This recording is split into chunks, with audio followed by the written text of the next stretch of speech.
जिस तरीके से बटा हुआ विपक्ष दिखाई दे रहा है, सीटों के लिए एक दूसरे पर आरोप प्रत्यारोप करने से भी ये लोग बाज नहीं आ रहे। किस प्रकार का ये गठबंधन। भाई मैं एक बात मैं स्पष्ट कर दूं कि कई ऐसे लोग हैं जो चाहते हैं कि मैं और मेरे प्रधानमंत्री के बीच में दूरियां आए। मैं बहुत स्पष्ट तौर से कहना चाहता हूं कि उनका ये सपना कभी पूरा नहीं होगा।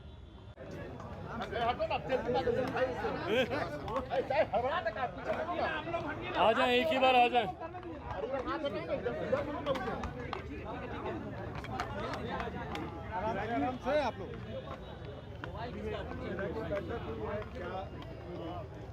आज लोक जनशक्ति पार्टी रामविलास की प्रदेश स्तरीय ये बैठक थी।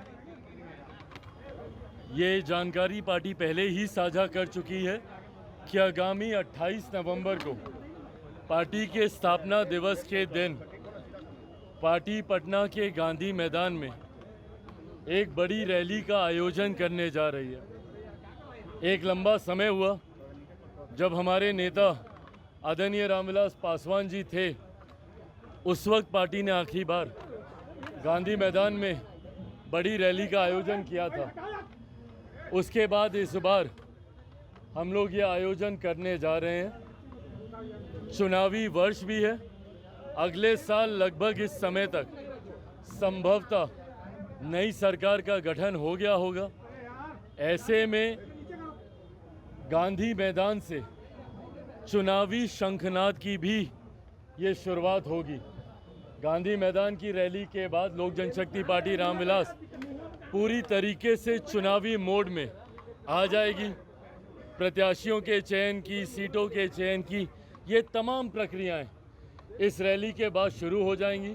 रैली की तैयारियों में क्या क्या प्राथमिकताएं हैं, आने वाले साल में पार्टी की क्या रणनीति रहेगी, इन तमाम विषयों को लेकर चर्चा हुई। अभी ये चर्चा चलेगी।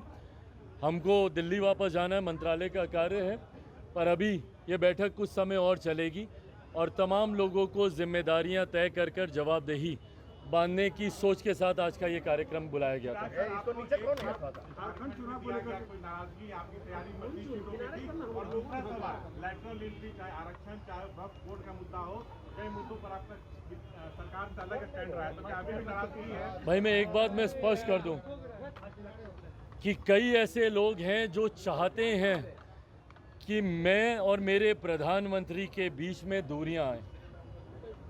मैं बहुत स्पष्ट तौर से कहना चाहता हूं कि उनका ये सपना कभी पूरा नहीं होगा।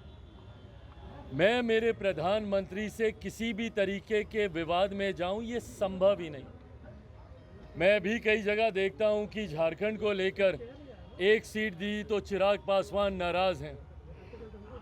मैं, मेरी पार्टी ना सिर्फ खुश बल्कि पूरी संतुष्ट है कि भारतीय जनता पार्टी ने एक दूसरे राज्य में भी लोक जनशक्ति पार्टी रामविलास को वही सम्मान देने का काम किया जो सम्मान वो हमारे नेता आदरणीय रामविलास पासवान जी के रहते हुए देती थी। उन्होंने बल्कि इस बार तो और सम्मान को बढ़ाने का काम किया गया। 2014 में भी हम लोग को एक सीट दी गई थी झारखंड में लड़ने के लिए, शिकारी पारा की वो सीट। उस वक्त पार्टी बहुत ज़्यादा संतुष्ट नहीं थी उस सीट के चयन से। इस बार मुझे खुशी इस बात की है कि जो सीटें हम लोगों ने चुनी थी उसी में से हम चाहते थे कि हम लोगों को गठबंधन के तहत लड़ने का मौका दिया जाए। उस लिस्ट ऑफ सीट में से ही हम लोग है। पार्टी पूरे जोश उत्साह के साथ हम लोग वहाँ पर चुनावी रण में उतरेंगे, जहाँ इस बात को मैं सुनिश्चित करूँगा कि लोजपा अपनी चतरा की सीट तो जीतेगी ही जीतेगी, पर हम लोगों की अहम भूमिका भाजपा और गठबंधन को बाकी सीटों पर भी जीत दिलाने को लेकर होगी। कल वहाँ पे परसों 24 तारीख को वहाँ पे नामांकन है। उस नामांकन में भी मैं झारखंड जाऊँगा और मैं मानता हूँ, पूरा विश्वास है कि हेमंत सोरेन जी की मौजूदा सरकार, जिसमें इतने विवाद और भ्रष्टाचार देखने को मिले, पहली बार झारखंड को शर्मसार होना पड़ा कि उनके मुख्यमंत्री तक को भ्रष्टाचार के आरोपों में जेल जाना पड़ा।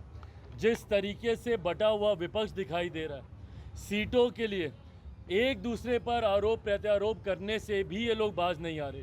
किस प्रकार का ये गठबंधन, जहाँ पे राजद कांग्रेस खुलकर एक दूसरे के ऊपर आरोप प्रत्यारोप लगा रहे हैं, तो जो गठबंधन एक दूसरे के साथियों को गठबंधन में चुनाव लड़ने तक का सम्मान नहीं दे पा रहा, तो कैसे एक मंच पर आकर एक दूसरे के वोटर्स को ये लोग कन्विंस करेंगे एक दूसरे के समर्थन में मतदान करने को लेकर।